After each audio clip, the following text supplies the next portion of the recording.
Okay mga idol, so meron nga pala tayong ginagawa ngayon na NS160 Fi, no? So ang pinaka problema ng motor ni sir ay taas baba yung kanyang minor. So hindi na tayo naninibago dito sa mga ganitong NS160 mga idol, kasi ito yung madalas natin na encounter. At ito rin ay galing na rin po sa ibang shop, at ang napagtanungan niya na problema daw sa motor niya ay TMAP sensor. So unang shop pinuntahan niya, TMAP sensor yung sinasabi na problema. So pumunta siya sa kabilang shop naman, TMAP sensor din daw yung problema. Okay, so tayo mga idol ay hindi tayo magpapalit agad ng TMAP sensor. So yan po yung kanyang TMAP sensor. Ito naman mga idol ay madalas na natin na-encounter, no, at hindi na natin kailangan dito ng scanner para mapatino itong ganitong motor. So meron lang tayong mga kunting diskarte dito na hindi ko na may papakita sa inyo kung anong ginagawa natin dito or gagawin natin dito. Basta ito mga idol ay hindi natin papauwiin to hanggat hindi ito tuminong motor na to, kasi medyo masakit po yung gastos ng TMAP sensor. Okay.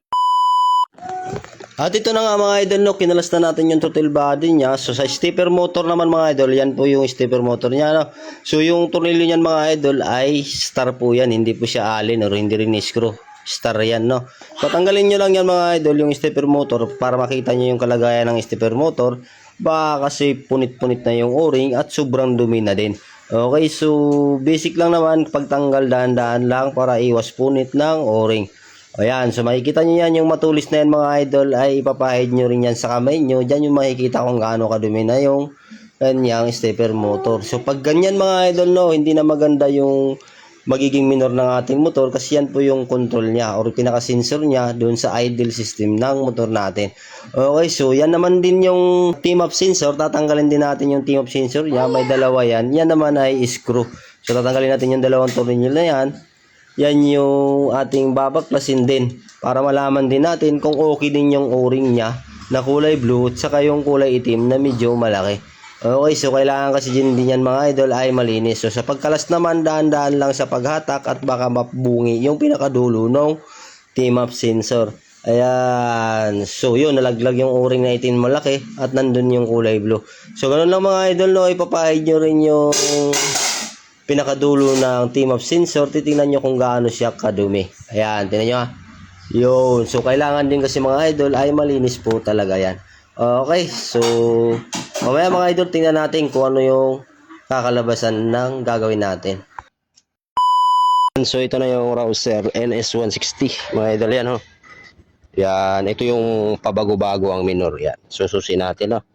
Meron lang tayong mga ginawa dito na siyempre ito yung mga sikreto natin sa paggawa ng mga NS. Okay, isa to sa pinaka-problema lahat. So ito ay 2022 model. Yan, so pandarin natin, no? Pabago-bago ang minor ito kanina mga idol. Naglalaro itong yung RPM niya. Yan.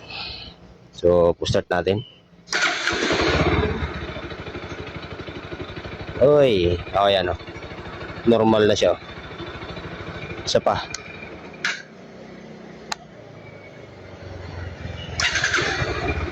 Yan, oh.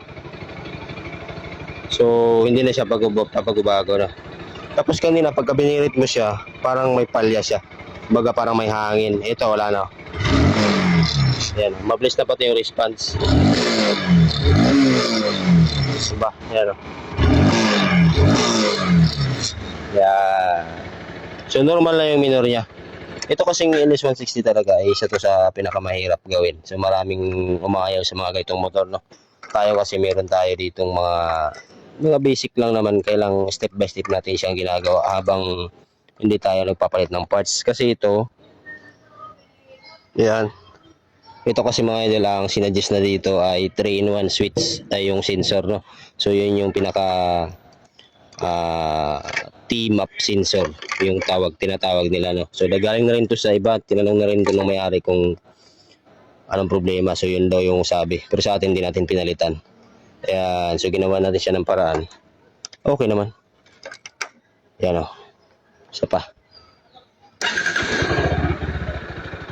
Ayan. Normal na o. Yung minor niya, normal na. Hindi na yung sumasayo-sayo. Okay, so ganun lang mga idol, no? Ayan. NS160 2022 model.